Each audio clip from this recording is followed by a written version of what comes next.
Hello दोस्तों, तो मैं आपको पढ़ा रही थी भक्ति काल। और भक्ति काल में हमारे चल रहे थे राम भक्ति काव्य धारा, जिसमें तुलसीदास जी का जो जन्म हमने आपको बताया था 1532, इनकी मृत्यु है वो 1623 में हुई थी। ठीक है। अब क्या था कि इनके दीक्षा गुरु और इनके शिक्षा गुरु बताए थे हमने आपको। तो शिक्षा गुरु कौन है? इनकी जो शिक्षा गुरु है वो शेष सनातन है। कौन है? शेष सनातन। और इनके कौन दीक्षा गुरु कौन है? दीक्षा गुरु है इनके नरहरिया नंद। कौन से हैं? नरहरिया नंद। और इनकी पत्नी का नाम क्या था? रत्नावली। क्या था? रत्नावली। अच्छा, इनके माता पिता का नाम? माता का नाम था हुलसी और पिता का नाम था आत्माराम दुबे।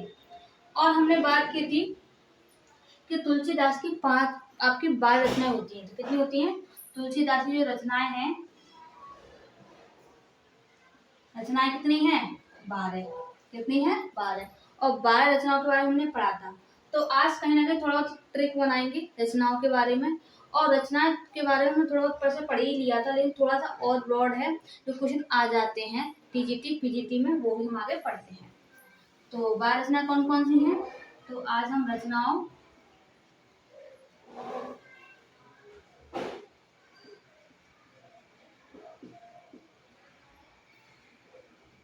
के बारे में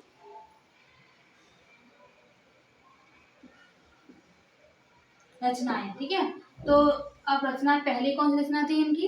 तो पहली थी इनकी पहली रचना थी इनकी कौन सी थी? तो सबसे पहली रचना थी इनकी वैराग्य संदीपनी। कौन सी थी? वैराग्य संदीपनी। क्योंकि याद करानी है आज ये, तो इसलिए याद तो करना ही पड़ेगा। ठीक है। तो दूसरी कौन सी थी? दूसरी इनकी रचना जो है वो है राम आज्ञा प्रश्न। कौन सी थी? राम आज्ञा प्रश्न। नंबर तीसरी कौन सी थी? तो तीसरी हमारी जो रचना थी वो हमारी थी राम लला न छूट। कौन सी है? राम लला न छूट। ठीक है। नंबर 4 रचना कौन सी है? तो 4 इनकी है जानकी मंगल। कौन सी है? जानकी मंगल। कौन सी है? जानकी मंगल। क्योंकि इनकी कम से कम 12 रचना तो आपको याद होनी ही चाहिए। मान लीजिए ऑप्शन में आपकी 4 रचनाएं आ जाए, 3 अलग हो, एक मैच हो, या फिर 3 मैच हो, एक अलग हो, तो कम से कम इतनी हमें याद होनी चाहिए। और हम अगली है 5वीं है रामचरितमानस। रामचरितमानस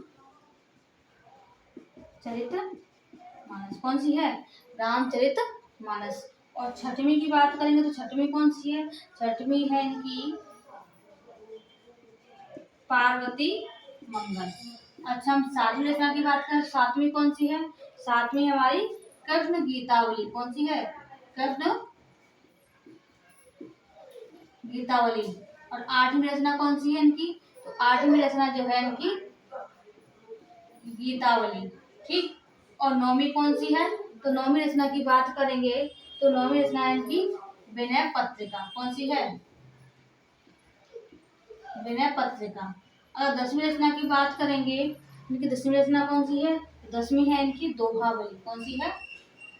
दोहाबली। और हम 11वीं की बात करेंगे तो 11वीं कौन सी है? तो 11वीं रचना जो है इनकी कौन सी है? बर्वे रामायण। और 12वीं कौन सी है? 12वीं है हमारी इनकी कवितावली। कौन सी है? कवितावली। पहले तो क्वेश्चन ये बन जाता है कौन सी इनकी ब्रजभाषा में, कौन सी अवधि में। तो हमने आपको कल बताया था कि जिसमें राम राम लगा है वो कौन सी है? वो हमारी अवधि की होगी। और जो और भी हैं वो कैसी हैं? ब्रजभाषा की हैं। तो सबसे पहले थोड़ा सा हम पढ़ लेते हैं। तो रामाज्ञा प्रश्न है ना। तो तुलसीदास जी ने क्या किया? राम को क्या कर दिया? राम जी ने तुलसी को क्या कर दिया? उनको आज्ञा दे दी प्रश्न करने के लिए। क्या कर दी? प्रश्न करने के लिए आज्ञा दे दी। क्योंकि क्या कर दिया?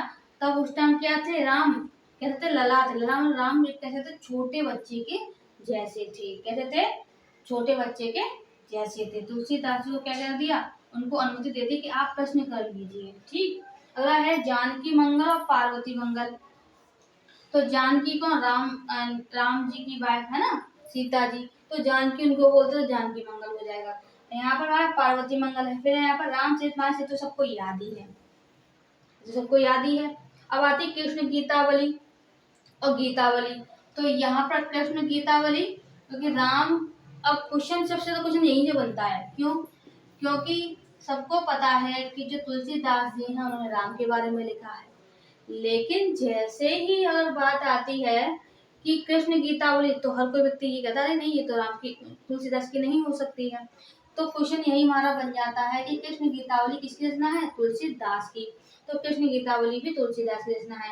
फिर गीतावली, तो कृष्ण क्या करते हैं? गीत गाते हैं, क्योंकि रास वाला वर्ड तो आपको पता ही हो कि रास करते थे, तो गीत गाते हैं। कौन? कृष्ण गाते हैं। ठीक है। अब यहाँ से तुलसीदास की बात करेंगे तो तुलसीदास विनय विनय करते हैं। किनसे? राम से। राम से विनय करते हैं। कौन? तुलसीदास। प्रश्न करने के लिए, क्या मुझे ये अनुमति दो कि मैं और लोगों से प्रश्न कर सकूं। तब राम कैसे थे? छोटे थे। कैसे थे? छोटे थे। तो उनसे क्या की? अनुमति मांगी, है ना, प्रश्न करने की तुलसीदास। तो क्या है? विनय किया। किसने? तुलसीदास ने। अब दोहावली, अब उन्होंने विनय भी तो किया, तो कैसे किया? दोहों में गा गा के, मतलब गीत गा गा के, चाहे इसको ऐसे लिखे। तो गीत गा गा के उनको, उनसे विनती की। किनसे? राम जी से। और कैसे? दोहे में गा गा के, गाने गा गा के, कि मैं लोगों से प्रश्न कर सकूं। फिर है क्या है? बरवे रामायण है। क्या है? बरवे रामायण है। फिर क्या है? कवितावली है। एक गीतावली, एक कवितावली, एक दोहावली, एक कृष्ण गीतावली। ये सारी ब्रज भाषामयी रचनाएं हैं जो कि आपके बारे में इसमें बताया गया है। ठीक है। तो कहीं ना कहीं थोड़ा बहुत लिंक आप भी बना लीजिए, थोड़ा बहुत हमने भी बता दिया है। ठीक है। अब जब अगर कोई व्यक्ति राम की शरण में जाता है तो कहीं ना कहीं उसको वैराग्य धारण कर लेता है ना, भगवान के चरण में जाता है, शरण में। तो वहां पर क्या है? तुलसीदास जी ने क्या कर लिया? वैराग्य धारण कर लिया। तो तुलसीदास जी ने जैसे ही वैराग्य धारण कर लिया, तुलसीदास ने उनको क्या किया? विनय किया। किसको? तुलसीदास जी ने विनय किया। किससे? राम के प्रश्न, मतलब राम से आज्ञा ली प्रश्न करने के लिए। तो कैसे? गा गा के। कैसे? दोहों में गा गा के उन्होंने कविता गाई, दोहे गाए, फिर गीत गाए। तब उनसे प्रश्न करने के लिए उनसे क्या? अनुमति मांगी। किससे? राम लला नछू से। तब राम कैसे थे? लला, एक छोटे बच्चे के समान थे। क्या? तो और दूसरी रचना कौन सी है? एक रचना जानकी मंगल है और एक हमारी पार्वती मंगल है, और रामचरितमानस की रचना है ही है। फिर है एक बरवे रामायण। अच्छा, इसमें एक वर्ड आता है कि ये इसमें कौन से छंद का प्रयोग हुआ है? तो बरवे छंद का प्रयोग हुआ है। ये तो हमने आपको पहले बता ही दिया था। आज मैंने इसको इसलिए लिखाया है क्योंकि ये थोड़ा सा आपको ट्रिक वाइज याद भी हो जाए, क्योंकि कल हमने डिटेल में लिखते आ रहे थे तो ट्रिक नहीं बना पाए थे हमने। कुछ वर्ड ऐसे आते हैं कि ये जो रामचरितमानस की रचना है, इसको कितने दिनों में रचा गया? तो इसको रचा गया 2 वर्ष, कितने सालों में? 2 साल 7 महीने। कितने? 7 महीने और 26 दिन में।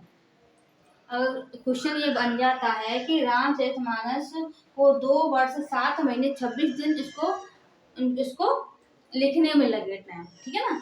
तो अब इसमें क्वेश्चन और बनता है कि रामचरितमानस को तुलसीदास ने सबसे पहले किसको सुनाया था? तो किसको? रसखान को। ये क्वेश्चन आ जाता है कि रामचरितमानस को बनाने के बाद तुलसीदास ने सबसे पहले किसको सुनाया था? तो रसखान को। किसको सुनाया था? रसखान को। अगर हम कहें रामाज्ञा ज्योति प्रश्न किसमें? नहीं, रामाज्ञा प्रश्न क्या, इसका मतलब होता है हमारा ये ज्योतिषी के बारे में है। किसके बारे में? किसके बारे में है ये ज्योतिषी ग्रंथ है, ज्योतिष ग्रंथ है ये।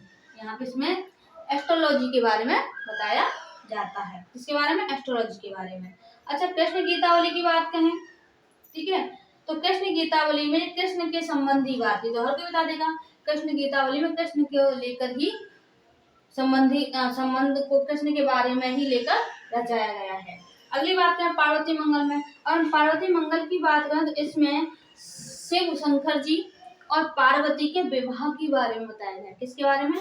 शंकर जी और पार्वती के विवाह को लेकर। अगली बात आती है कि रामचरितमानस और कवितावली। कौन? रामचरितमानस और क्या? कवितावली। ठीक है ना। तो इन दोनों में क्या है कि इसमें कलिकाल का वर्णन किया है। कल काल का मतलब हो जाए जो समय, उस समय जो चल रहा है, समाज में जो परिस्थितियां रही हैं उसके बारे में बताया है। ठीक है, उसके बारे में बताया है। तो ये कल काल का वर्णन है। अगला वर्ड हमारा आता है कि कवितावली में, किसमें, कवितावली में, किसमें, बनारस में, मतलब बनारस का जो काशी का वर्णन है उसके बारे में बताया गया है। किसमें,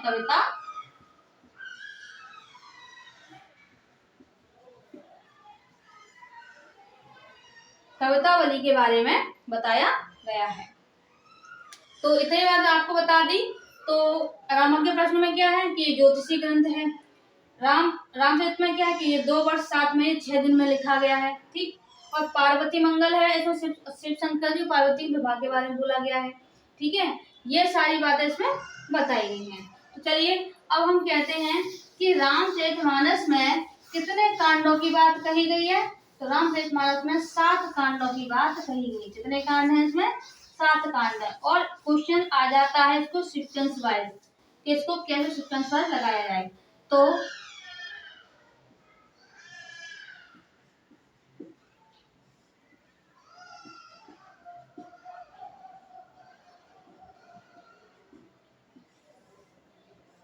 रामचरितमानस के क्या है, कांड हैं।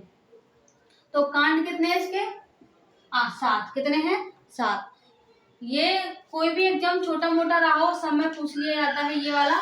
तो इसमें पहला कांड कौन सा है, तो पहला है हमारा कांड इसमें अयोध्या।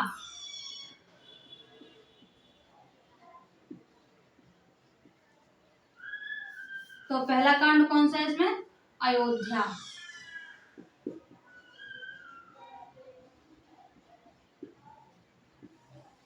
अयोध्या कांड है। और दूसरा क्या है, दूसरा है हमारा अरण्य कांड। कौन सा है, अरण्य कांड है। ठीक है, और तीसरा कौन सा है, तो तीसरा है हमारा किष्किंधा कांड। कौन सा, कौन सा है हमारा इसमें, बोला है इसमें किष्किंधा कांड। कौन सा है इसमें हमारा, किष्किंधा कांड। कौन सा है,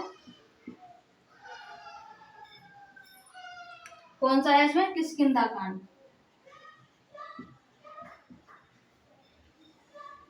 आधा सा है किष्किंधा कांड। और नंबर 4 रहेगा, 4 कौन सा है इसमें, तो 4 रहेगा हमारा सुंदर कांड। कौन सा है, और 5 रहेगा हमारा इसमें, कौन सा है, 5 रहेगा इसमें। तो पहला है हमारा कौन सा, अयोध्या कांड है, अरण्य कांड है, किष्किंधा कांड है, सुंदर कांड है, और कौन सा है हमारा, अगला आएगा हमारा लंका कांड। कौन सा है,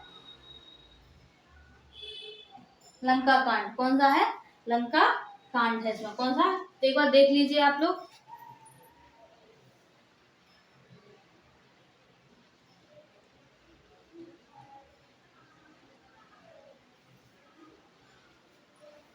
ठीक हो गया। यहाँ पर पहला आता है, यहाँ पर बालकांड। कौन सा आता है, बालकांड। फिर यहाँ से दूसरा, तीसरा, चौथा, 5वां, 6वां और 7वां आता है हमारा उत्तरकांड। कौन सा आता है, उत्तरकांड। अब देखिए इसमें हमारे कांड कितने हैं, 7 हैं। कितने हैं, 7। तो पहला बालकांड, अयोध्या कांड, अरण्य कांड, किष्किंधा कांड, सुंदर कांड, लंका कांड और हमारा उत्तरकांड। इनको याद कैसे करना है एक साथ, क्योंकि कुछ सीक्वेंस वाइज पूछा जाता है कि किसके बाद कौन सा कांड आएगा। तो पहला क्वेश्चन यही है, कितने कांड है, 7 हैं। कौन कौन से, बाल, अयोध्या, अरण्य, किष्किंधा, सुंदर, लंका और उत्तर।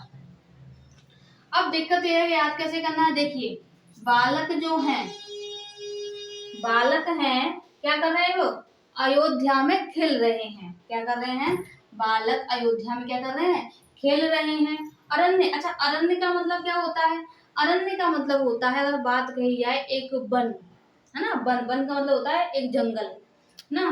तो क्या हुआ, चाहे और टिक कर ले तो कोई बालक जो है अयोध्या में आकर, बालक जो हैं छोटे छोटे 4 बालक थे उनके, कौन, राम के, राम, लक्ष्मण, भरत और शत्रुघ्न, 4 लोग थे। तो इसमें क्या है कि बालक जो है अयोध्या में आकर, अरण्य का मतलब हो जाएगा हमारा आकर, बालक अयोध्या में आकर किष्किंधा, किष्किंधा का मतलब होता है कि आपको पता है कि बच्चे अगर पानी पीते हैं तो क्या कर देते हैं, पानी को फैला देते हैं धरती पे, है ना। तो क्या कहते हैं, कीच कर देते हैं, कहते हैं कीच कर दी बच्चों को, नॉर्मल यही भाषा होती है बच्चों की। तो क्या कहते हैं, कीच कर दी, पानी फैला दिया। तो यहाँ पे क्या है कि बच्चे हैं, बालक जो है अयोध्या में आकर मतलब किष्किंधा मतलब कीच कर देते हैं ना, पानी फैलाकर। फिर क्या है, सुंदर, सुंदर क्या कहते हैं, उस पानी को क्या करते हैं, वो साफ करते हैं, सुंदर बनाते हैं, किसको, अयोध्या को। फिर क्या करते हैं, वो लंका में जाते हैं, कौन, बाल मतलब बच्चे, है ना। तो ये बालक हैं, वो क्या करते हैं, वो लंका में जाते हैं। फिर क्या करते हैं, कहाँ है, और लंका किस दिशा में है, उत्तर की दिशा में। किस दिशा में है, उत्तर की। ये बस खाली एक ट्रिक बनाई है मैंने जस्ट अभी। तो क्या है, बालक हैं जो अयोध्या में जाते हैं, और जो क्या करते हैं, आकर मतलब अयोध्या में जाते हैं, बाहर गए हैं तो अयोध्या में आकर आ जाते हैं, और क्या करते हैं, वो कीच कर देते हैं, फिर उसको साफ सुथरा कर देते हैं, सुंदर कर देते हैं। फिर वो लंका जाते हैं, और लंका किस दिशा में है, उत्तर दिशा में, शायद आपको याद हो गई हो। तो इतनी बात समझ में आ गई। तो हमारे रामचरितमानस में कितने कांड हैं, 7 कांड हैं। तो बाल कांड, अयोध्या कांड, अरण्य कांड, किष्किंधा कांड, सुंदर कांड और लंका कांड और उत्तर कांड है हमारे, ठीक। तो हाँ दोस्तों, हम क्या बोल रहे थे कि तुलसीदास जी को कौन कौन सी उपाधि दी गई है, तुलसीदास को दी गई उपाधि। तो यह पुस्तक है, तो किसने उपाधि दी है और क्या क्या बोला है इनको। तो भगवान दीन ने तुलसीदास जी को बोला है रूपकों का बादशाह। क्या बोला है, रूपकों का बादशाह। तो भगवान दीन, तो भगवान के रूप कैसे हैं, बहुत अच्छे हैं, ठीक है। अब कहते हैं रामचंद्र शुक्ल। अब रामचंद्र शुक्ल, शुक्ल मतलब देखिए यहाँ पे ऊ की मात्रा है, या भी हमारी ऊ की मात्रा है। तो क्या बोलेंगे, अनुप्रास का बादशाह। तो अनुप्रास का मतलब क्या होता है, अनुप्रास का मतलब होता है कि ऐसे वर्ड जो एक बार से मतलब एक वर्ड कोई अधिक बार आए, एक से अधिक बार आए। जैसे कि चारों चंद की चंचल किरणें खिल रही हैं जलथल में। तो चारों चंद की, जहाँ पे चा चा चा वर्ड आया है, तो क्या है, वहां पे अनुप्रास अलंकार होता है। तो यहाँ पे बोल दिया गया है कि जो रामचंद्र शुक्ल जी हैं, वो इनको अनुप्रास अलंकार का बादशाह कह देते हैं। अनुप्रास अलंकार का बादशाह मतलब यहाँ पर उन्होंने अनुप्रास अलंकार का अधिक प्रयोग करने के कारण उन्होंने इनका नाम रख दिया है। तो अब इनका हम बनाएंगे तो क्या होगा, यहाँ पर रामचंद्र, रामचंद्र। तो यहाँ पे बस ट्रिक यही हमने बनाई है इसमें, यहाँ पे जब शुक्ल पे सु है और यहाँ पे नु है तो ना हो जाएगा, ठीक है। अगला है भानु, भानु सिंह। तो भानु सिंह ने क्या बोला है, उत्प्रेक्षाओं का बादशाह। क्या बोला है, उत्प्रेक्षाओं का बादशाह। तो उदय भानु सिंह ने क्या बोला है, उत्प्रेक्षाओं का अलग। अब ये बताइए इनका ट्रिक कैसे बनेगा, उत्प्रेक्षा, उत्प्रेक्षा। अब क्या है, भानुदेव को क्या है, उनसे क्या है, संभावना है। जैसे हम क्या ट्रिक बना, इसका ट्रिक नहीं बन रहा है, उत्प्रेक्षा, हाँ आकांक्षाएं ये कह सकते हैं। तो भानुदेव को क्या है, उनसे, तुलसीदास जी से बहुत सारी आकांक्षा है, और आकांक्षा से हमारा वर्ड बन जाएगा उत्प्रेक्षा। क्या बन जाएगा, उत्प्रेक्षा। ये मैंने अपने आप से बना दिया, आप अपने आप से ही बना सकते हैं। तो चलिए अब आगे चलते हैं।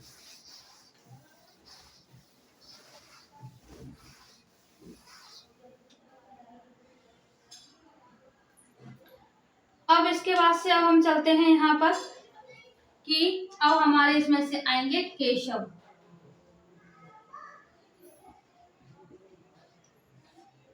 केशव दास, क्योंकि हमने आपको तुलसीदास पढ़ा दिए हैं, तुलसीदास की रचनाओं के बारे में बता दिया है, उनके कांड बता दिए हैं। और अब चलते हैं हम केशव दास पे। अब अगला वर्ड हमारा आ जाता है कि केशव दास का जन्म कब हुआ है, उनके माता पिता के बारे में बताया जाएगा, ठीक है। तो यहाँ पर हम बात करते हैं सबसे पहले इनका जन्म और मृत्यु। तो जन्म और मृत्यु क्या है इनकी, और फिर इसके बाद से कौन है इनके आश्रयदाता। कौन आएंगे इनके यहाँ पर, आश्रयदाता, क्योंकि अक्सर कर आश्रयदाता पूछ लिए जाते हैं एग्जाम में। तो सबसे पहले इनका जन्म जो है वो 1555 में। कब हुआ था? 1555 में इनका जन्म हुआ था। और इनकी मृत्यु कब हुई थी? 1667 में। कब हुई थी? 1667 में इनकी क्या हुई थी? मृत्यु हुई थी। सॉरी, 1617 में। अच्छा, अब इनका जन्म स्थान क्या है? तो हम चलो कर लेते हैं पहले जन्म स्थान। तो इनका जन्म स्थान है वो है इनका बुंदेलखंड। क्या है?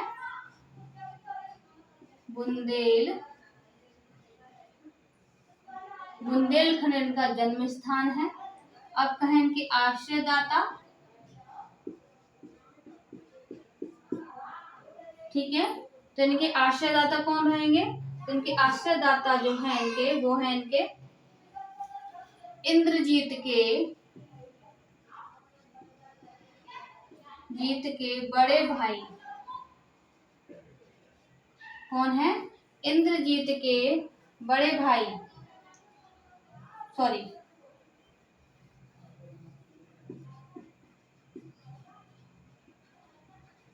राम सिंह के बड़े भाई इंद्रजीत।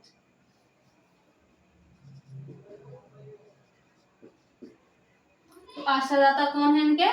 इंद्रजीत है। कौन है? इंद्रजीत। तो राम सिंह के बड़े भाई इंद्रजीत के आश्रय में रहते थे। आश्रय में ये रहते थे। तो ये क्या है हमारे, कहाँ के थे? ये ओरछा के नरेश का मतलब ओरछा के राजा थे। कौन? इंद्रजीत। तो ये आश्रयदाता कौन थे इनके? इंद्रजीत। मतलब जैसे बड़े बड़े राज्यों में वहां पर कवि रहते थे, तो कवि के जगह पे इनके कौन? आश्रयदाता है। ठीक है, अगला है इनका। अब इनकी रचनाओं के बारे में बात करते हैं। तो पहले इतना याद कर लेते हैं, फिर रचनाओं के बारे में जानेंगे। तो सबसे पहले है जन्म, तो 1555 में है। इनकी मृत्यु 1617 में है। कब? 1617 में है। इनका जन्म स्थान बुंदेलखंड है। आश्रयदाता राम सिंह के बड़े भाई इंद्रजीत ओरछा के नरेश है। अब इनकी रचनाएं हैं, रचना के बारे में पढ़ लेते हैं।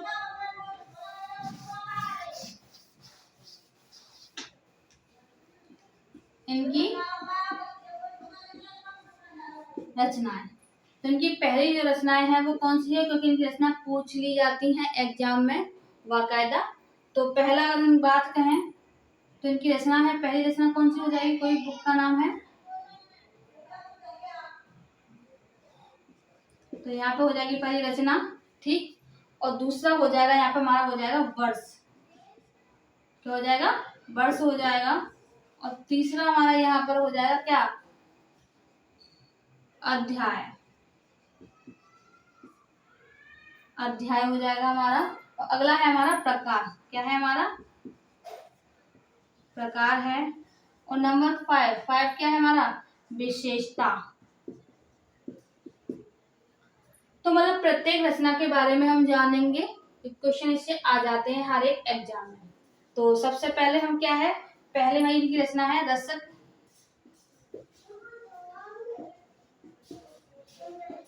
रसिक प्रिया। रचना कौन सी है इनकी?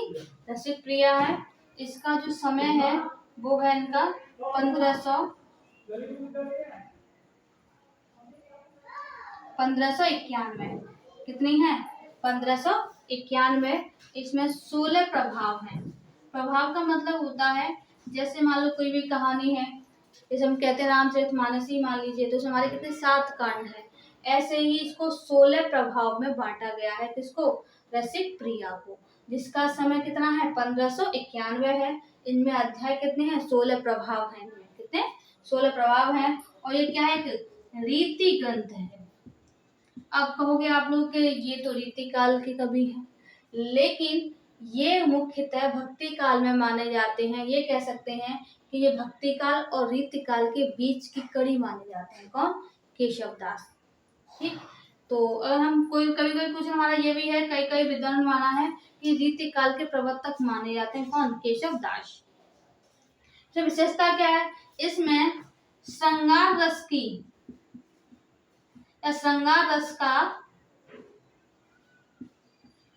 रस का क्या किया है, वर्णन किया है इसमें। तो इतना इसमें एक एक रचनाओं के बारे में आपको बताएंगे। तो रचना क्या है इनका, क्योंकि अभी हम पढ़ रहे हैं क्या, EMRS की TGT और PGT, और इसमें हमारे दो कवि रखे गए हैं, तुलसीदास और केशव दास। तो इतना आपको डीप पढ़ना ही पड़ेगा, इसलिए हम आपको ये पढ़ा रहे हैं डीप। तो रचना कौन सी है इनकी, रसिक प्रिया है, वर्ष 1591 है, अध्याय 16 प्रभाव है, प्रकार रीति ग्रंथ है, और विशेषता क्या है, श्रृंगार रस है। इतनी बात समझ में आ गई। अगर हम दूसरी रचना की बात करें तो दूसरी रचना इनकी कौन सी होगी, दूसरी रचना इनकी होगी यहाँ पर अगली है रामचंद्रिका। क्या है, रामचंद्रिका इनकी दूसरी रचना है। इसका समय है 1601 है, और इसमें कितने 39 प्रकाश हैं। ये याद रख लेना, इसमें पूछ लिया जाता है कि प्रकाश है कि प्रभाव है कि कांड है, ये वर्ड आ जाता है। ठीक है, अगला है हमारा, ये क्या है, एक प्रबंध काव्य है। कैसा है ये, प्रबंध काव्य है, और ये राम के चरित्र के ऊपर लिखा गया। कहा जाता है कि केशव दास जी ने तुलसीदास की जो रचना हुई थी रामचरितमानस, उसके विरोध में, विरोध कह सकते हैं, या उसको लेकर एक रात में ये रचना को रचा था। किसने, केशव दास जी ने। तो किसी एक विद्वान ने कहा है कि ये छंदों का अजायब घर है, कि यहाँ पर इस रचना में ओनली छंदों का प्रयोग बहुत ज्यादा किया गया है। ठीक है, अब अगला देखते हैं, इसके बाद थोड़ा सा डिटेल से और पढ़ेंगे अब की बात थोड़ा सा आगे। तो अगली है हमारी रचना कवि प्रिया। कौन सी है,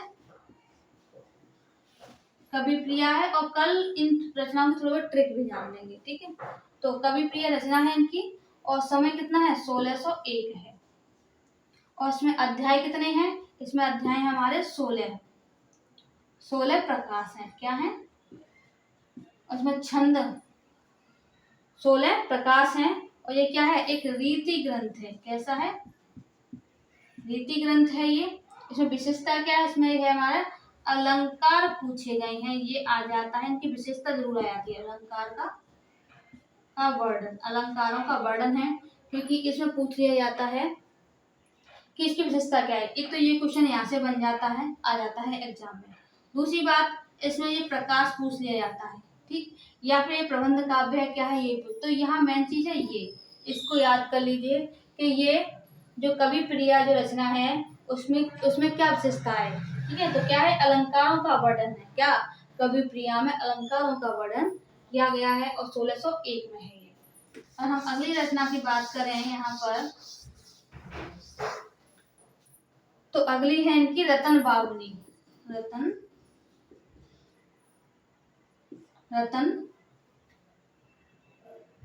रतन बावनी।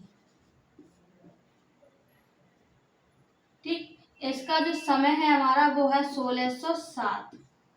ठीक, इसमें जो अध्याय हैं वो है 1600, हाँ, इनके अध्याय जो है वो 53 छंद हैं। कितने हैं, 53 छंद हैं इसमें। और ये किस प्रकार का है, ये एक क्या है, ये एक प्रबंध काव्य है। ये क्वेश्चन आ जाता है कि ये कौन कैसा काव्य है, मुक्तक है, प्रबंध है। तो प्रबंध काव्य है। इसमें विशेषता क्या है, तो विशेषता यह है कि ये डिंगल शैली में है। कैसा है, डिंगल शैली में है। ठीक है, डिंगल शैली में एक कैसा है, राजनीतिक ग्रंथ है। मतलब डिंगल शैली का मतलब ये होता है, यहाँ पर ये राजस्थानी भाषा में होता है, राजस्थानी या ब्रज ऐसे कह देते हैं। तो इसलिए ये अगर भाषा की बात करें, ये शैली है, अगर भाषा कहें डिंगल शैली, तो वीर गाथा काल में इस शैली का, इस भाषा का प्रयोग हुआ है। तो यह क्या है, डिंगल शैली में एक राजनीतिक ग्रंथ है। तो रतन, अब इसका हम ट्रिक बनाए तो रतन से क्या, राजनीतिक, रतन से राजनीतिक ग्रंथ है रतन बावनी। तो कैसा है, राजनीतिक ग्रंथ है। इसमें कितने 53 छंद हैं। कितने हैं, 53 छंद हैं। ठीक है, अच्छा एक बात चीज देखिए, थोड़ा सा हम ट्रिक बना रहे हैं यहाँ पे थोड़ा सा, कि बावनी का मतलब होता है 52, इसमें प्लस कर दिया, कितने हो गए 53 छंद हो गए। कितने हो गए 53 छंद हो गए। तो रचना रतन बावनी है। इसमें बावनी रतन मतलब इसमें राजनीतिक ग्रंथ को लेकर लिखा गया है और बावनी मतलब इसमें 53 छंद है और कैसा है प्रबंध काव्य है। कैसा है प्रबंध। अच्छा राजनीति अगर कोई व्यक्ति करता है, कोई राजनीति में जाता है, अगर हम कहीं भी पार्लियामेंट में कहीं भी जाएं तो वहां पे कहीं ना कहीं एक नियम के अनुसार किसी का चुनाव होता है या किसी को पद से हटाया जाता है ना, कोई भी नियम कानून लाया तो वो भी नियम कानून ही है। तो कहने का मतलब ये है यहाँ पर कि यहाँ नियम कानून से तो एक प्रबंध किया जाता है नियम कानून का। इतनी बात समझ में आ गई। तो बावनी मतलब 53 छंद है और रतन मतलब राजनीतिक ग्रंथ है और टिंगल शैली में है। चलिए अगले रचना इनके लेके चलते हैं।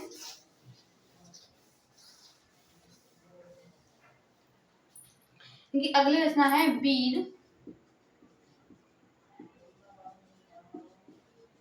वीर सिंह देव चरित। इनका वर्ष कितना है, इनका वर्ष है 1607। कितना है 1607 है। उसमें अध्याय कितने हैं, अध्याय हैं इसमें 33। कितने हैं अध्याय, अध्याय कह सकते हैं अध्याय तो और प्रकाश 33 प्रकाश हैं। ये कैसा है, ये एक प्रबंध काव्य है। कैसा है प्रबंध काव्य है ये। इसमें विशेषता क्या है, इसमें जो वीर सिंह देव हैं उनका ऐतिहासिक ग्रंथ है ये।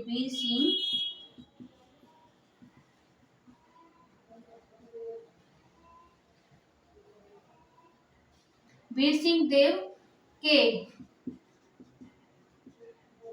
चरित्र पर आधारित है और कैसा है ऐतिहासिक ग्रंथ है। ये तो हम वैसे भी जान लेंगे, इतना तो कोई दिक्कत वाली बात नहीं है।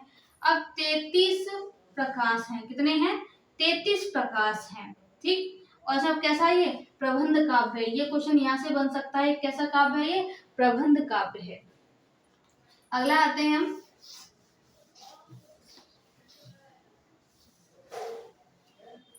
ठीक है। अगला वर्ड है हमारा विज्ञान गीता। विज्ञान गीता, इसका जो वर्ष है वो 1610 है। कितना है 1610 है। इसमें अध्याय कितने हैं 21 प्रभाव हैं।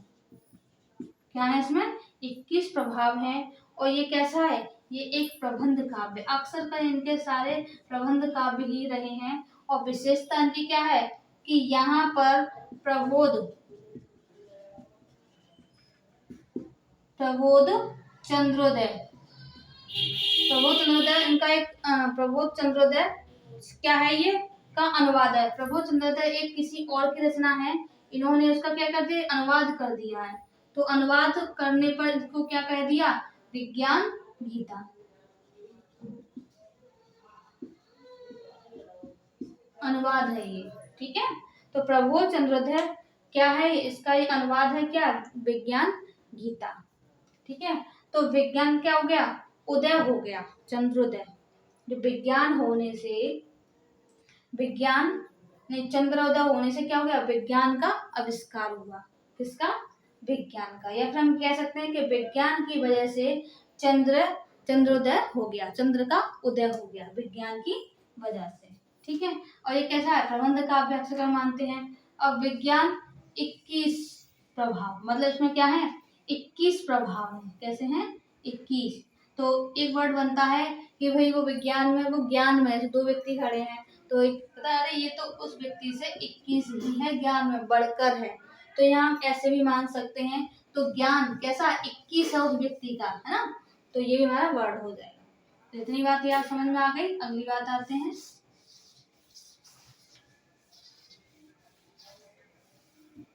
अगली रचना इनकी है, 2-3 रचनाएं और हैं, ज्यादा नहीं है, 3 रचना और है। जहांगीर, कौन सी है जहांगीर जस चंद्रिका। जहांगीर जस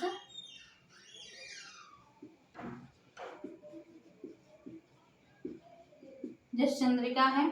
इसका जो वर्ष है वो 1612 है। कितना है इसका 1612। तो चंद्रिका कितनी साल की है 1600, सॉरी चंद्रिका कितनी साल की है 12 साल की। कितनी साल की 12।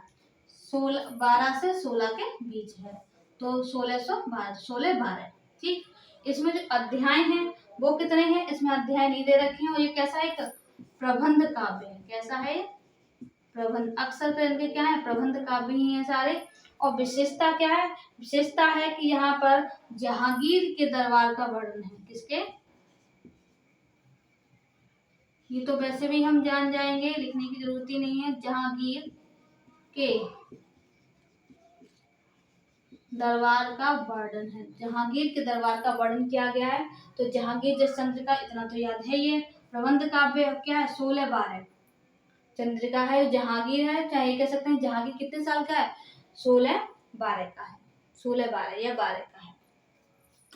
दो रचनाएं और हैं, इनको कंप्लीट कर लेते हैं, फिर इनका थोड़ा सा ट्रिक जानेंगे, थोड़ा बहुत याद हो जाए तो अगला है इनका नखशिख। नखशिख है।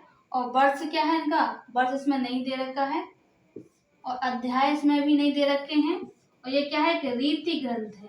कैसा है ये, रीति ग्रंथ है। और विशेषता क्या है, कि राधा के, यहाँ पर क्या है, राधा के अंगों का, राधा के अंगों का, अंगों या उपांगों, उपांगों का वर्णन।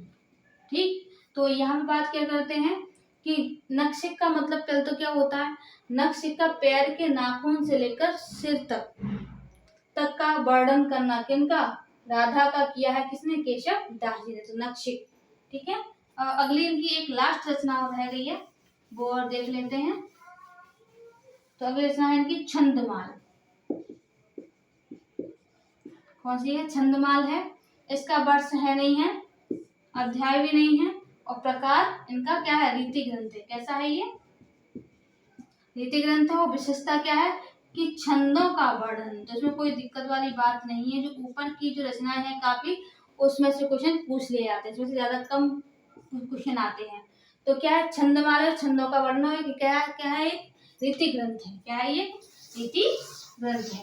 अब हम इनकी रचनाओं के बारे में थोड़ा सा ट्रिक जानेंगे, इनकी रचनाएं की ट्रिक कैसे करनी है। ठीक है, तो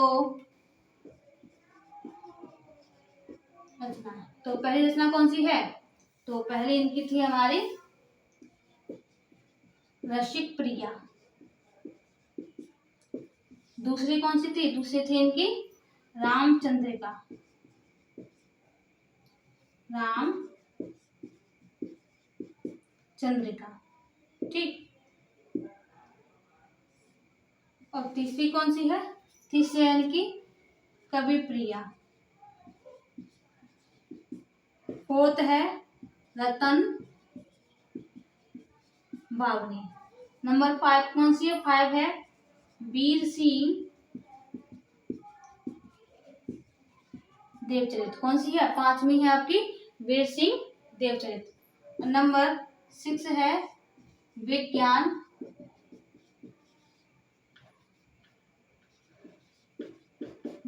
गीता।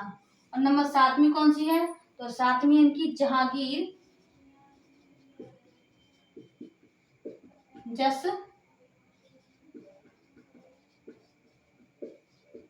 चंद्रिका। नंबर 8वीं कौन सी है, और 8वीं है इनकी नखशिख,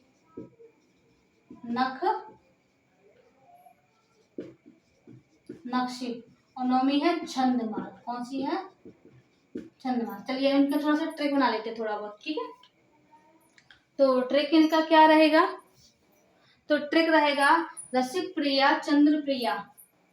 तो रसिक प्रिया रामचंद्रिका कवि प्रिया।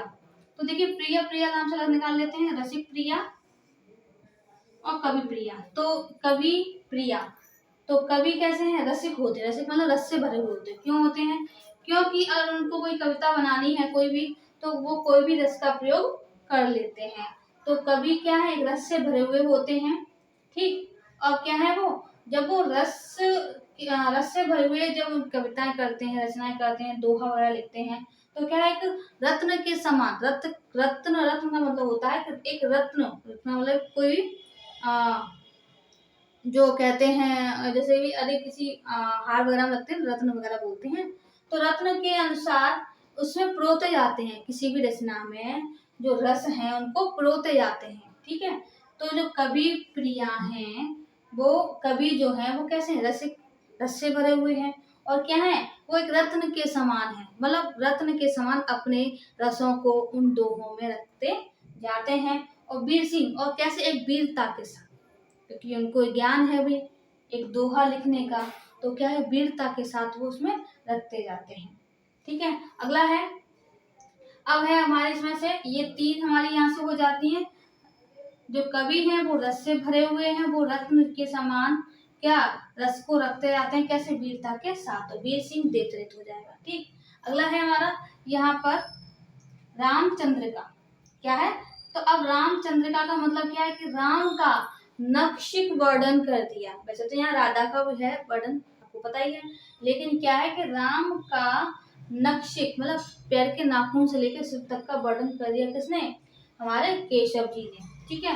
कहाँ, जहांगीर मतलब जहां भी बैठ जाते थे, कहीं भी अगर गाने गा रहे हैं, कुछ भी कर रहे हैं, तो जहां भी बैठ जाते थे वो अपना उनके बारे में, उनके राम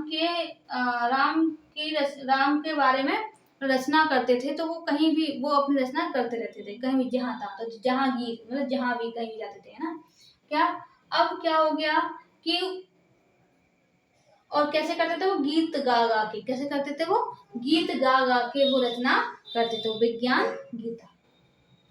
अब छंदमाल, अब क्या हुआ कि जैसे उन्होंने ये रचना कर दी, अब उनके पास बहुत सारा क्या आ गया, माल आ गया। ये मैंने अपने आप बस अभी की ट्रिक बनाई है, ये अब आप अपने हिसाब से याद कर लेना। तो सबसे पहले कवि क्या है, रस से भरे हुए हैं, जो क्या है, अपने रस को एक रत्न के समान उसमें जड़ते जाते हैं, किसमें, दोहों में, ठीक। अब क्या है, अब इनके पास एक क्वालिटी है, तो क्या है, वो इस चीज का प्रयोग वीरता के साथ करते हैं, ये बात समझ में आ गई। अब रामचंद्र का, राम के नक्शिक वर्णन को लेकर Ram ji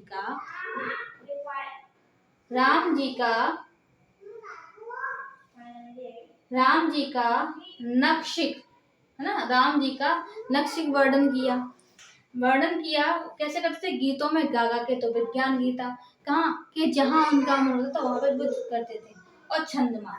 thank you class, ये हमारे हो जाता है।